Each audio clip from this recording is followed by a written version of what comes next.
na we va agben kape ya valaji agben me dibe mi Canada me yinye mi ape phone we alo mi ape appareil we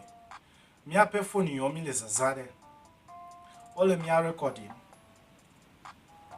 especially I mean you ole mi a recording number 1 anye Facebook towe elego me sinamde anye Facebook towe number 1 recorder anye Facebook ta make a phone to be menle make a phone to be zale maybe number 1 recorder ila make better record 24/7 anye Facebook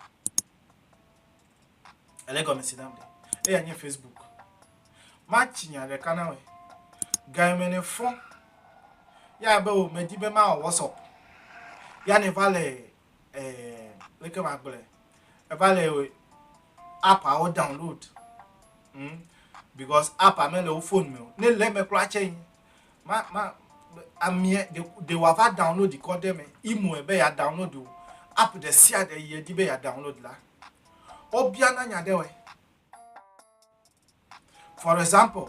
obia na we be medibe app ya la never open phone jila manane wate waza open call open ame yo number yo ne le yo ale video yo ne le o ale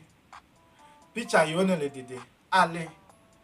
réseau Israël alo internet Israël alo wifi alo data Israël de a access app de a access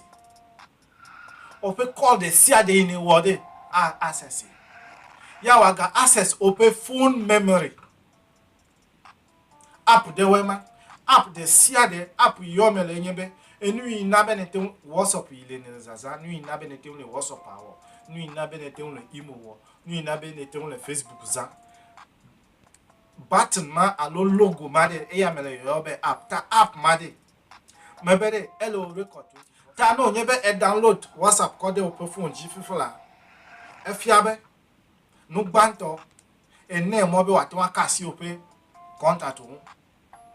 ene mo be wate wa get open phone me awo no si anu open phone babia nyebe ameiwo app ade enya babia ma ameiwo app ade we are talking basically me no for choose me ape de no security wise that phone when ya global fifula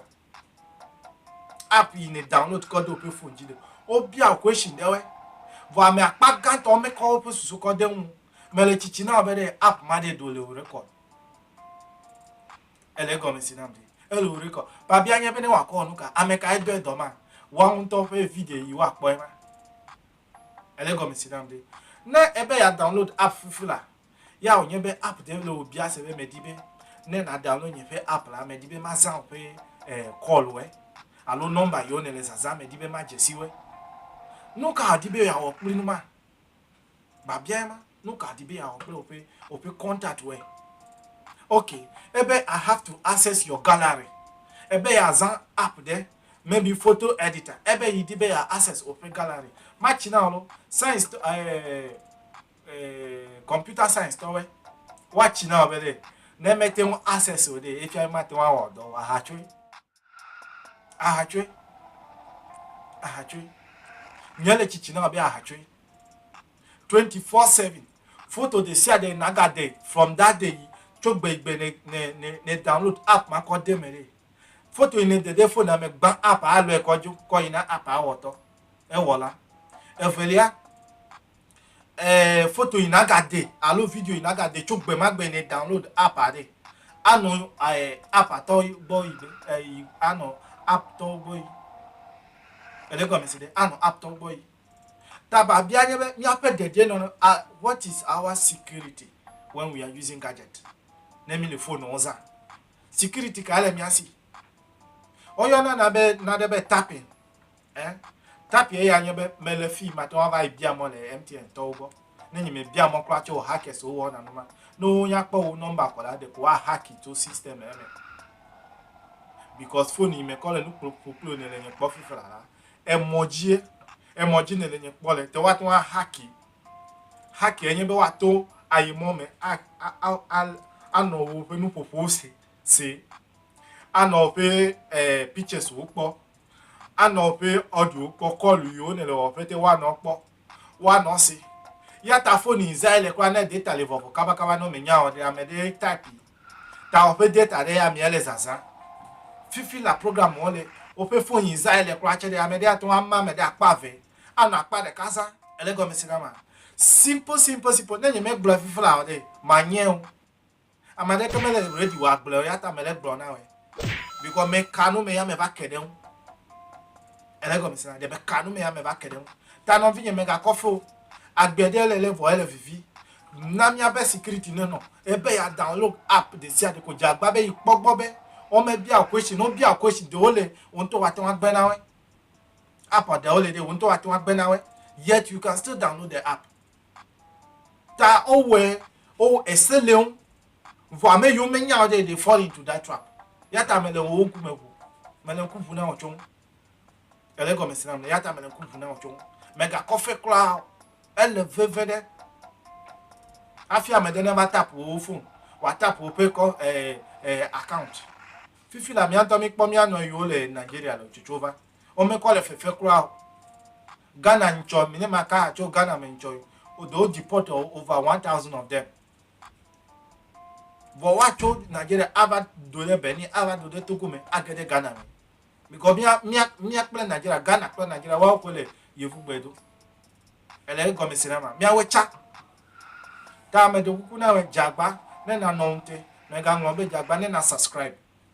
ne me ga konu bubu cover ne na no won to ne gbo app download gbe de gbogbo bere app ade che obi o ha question ka obi a o le obi alu French me o le obi alu le English me because me po app de me po app le gbegbe me to ya o ele go me sinambe ta mi atowe mi ape de die no ya me le gbo aha evelia nya wawla de ole ne pobe amede ate wan se ko megaphone or le phone jiu if you can pay for transportation na me never to we no kula me discuss mega call na yo ami because we call 24/7 ole we call record elego me sinam 24/7 open WhatsApp you ole record elego me sinam de aha ya evelia no me le record o de ke ma na nyawere amede ate wan tapi ta ope video ope call ope te wa te wan no ho ano po be gamela si o hia to enyita awu egbe ya na program ope susu be vi oyire chichi gbode do ma nya abanye minister elego misire ne pe nya ma ba no de gbo me by heart elego misire mi ape de die no e ya pe nya gbo me e bia mi na mi ngogbe mi na mi o de ka wo le fe de e joji na mto he me po message mi yi mi atogbe ga yin re no che e joji na mcho me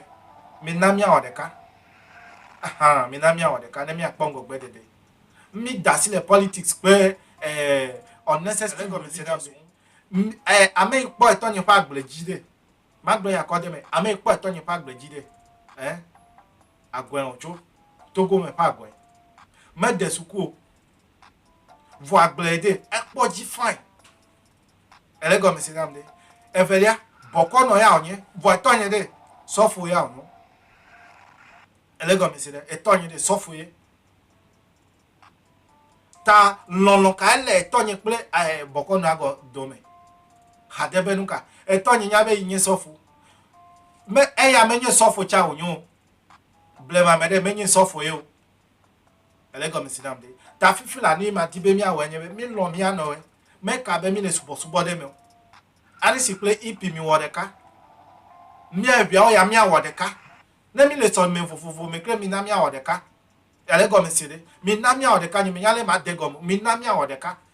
ele veve de na no vi o jagode wo koke aha no ma koke o de mi na mi glonya mi discuss nya ke ma fa ne va enuchi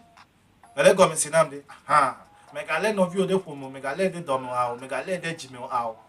ele go me sinama aha ma ya no ho vide telephone papa jema ma ga ko na do cover ma ko na do cover won to wa pe screen e ma ko na do cover won to wa pe ya na be wo susu me akobe enu ya me ale gbogbo de me cafe we de me le fe ka we le lo security o me ga coffee o mi anodu jagba ne na subscribe mi anodu I love you all.